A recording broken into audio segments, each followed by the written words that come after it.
Welcome to Standards-Based Breakdown. Today we're looking at Common Core Standards, ELA Literacy, Writing 11 through 12.2.B. Develop the topic thoroughly by selecting the most significant and relevant facts, extended definitions, concrete examples, quotations, or other information and examples appropriate to the audience's knowledge of the topic. Now this is a very dense standard, has a lot of moving parts, so we're going to break it into pieces. First, we want to take a look at what exactly we want to have to do with this standard. What do we want students to be able to do? The first thing we see here is develop the topic thoroughly. We want to make sure students are able to describe what's happening, to look at the topic and not just mention it, but also describe it and develop it. The next part is going to tell us how. By selecting the most significant and relevant, we want students to be able to figure out what is most significant or relevant. We have to make sure students are able to know what quotes are. We have to make sure students are able to integrate those quotes. We have to make sure students know what details and extended definitions are. The next part we have to look at is appropriate to the audience's knowledge of the topic. How are students going to know what's appropriate? Students have to know what their audience are. Now we're going to break these down even more, and we're going to create learning targets and success criteria for both. First, we have to make sure students know what these items are. Our learning target is going to be, I can identify facts, extended definitions, concrete details, and quotations. So learning target being able to identify what those things are. Success criteria, I identified facts, extended definitions, concrete details, and quotations from my research. The important part there is from my research, because we got to make sure students know where those things are coming from. Next, we have to be able to use those.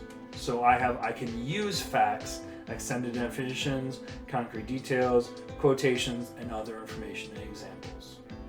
Our success criteria, I use facts, extended definitions, concrete details, quotations, and other information and examples to support my writing. We're going to have students selecting what's significant and relevant. So our learning target, I can select the most significant and relevant information and examples.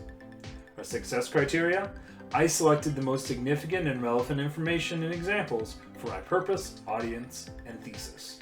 So with this, I'm making sure that I'm specifically saying what they're looking for. I put thesis in there. If you're doing something a little different, like with any of these different learning targets and success criteria, you could change that for whatever assignment you're doing. Next, we want to look at developing a topic thoroughly. So our learning target, I can develop a topic thoroughly. Success criteria, I developed a topic by using significant and relevant facts, extended definitions, concrete ideas, quotations, and other information and examples. Bringing in those ideas from the last set of learning targets and success criteria. The last part of this, I can use information and examples appropriate to the audience's knowledge of the topic. Our success criteria, I used information and examples that are appropriate to the audience's knowledge of the topic. For this, you're having your students look at the audience and what's appropriate to that audience. What are they going to understand? What might be confusing to that audience? And also what might be most impactful for the audience. There's a variety of ways you could use this standard. I think that this works very well with a research project, and that's what a lot of my success criteria were based on. We also might use this for an argument essay too, or an argument presentation, something like that. So if you're wondering how to apply the standard, I would think about what would require a specific audience, and what are you trying to sell or convince that audience of. Maybe you could find a topic that your students are super interested in and might engage in. So today we took the standard, we broke it down, we found the different parts of it, and we created specific success criteria and learning targets for each part. From there, we're making sure students know exactly what they have to learn. Thank you for joining us today. Be sure to like, subscribe, comment below. If you have any other ideas for how to use the standard, let us know. And happy teaching.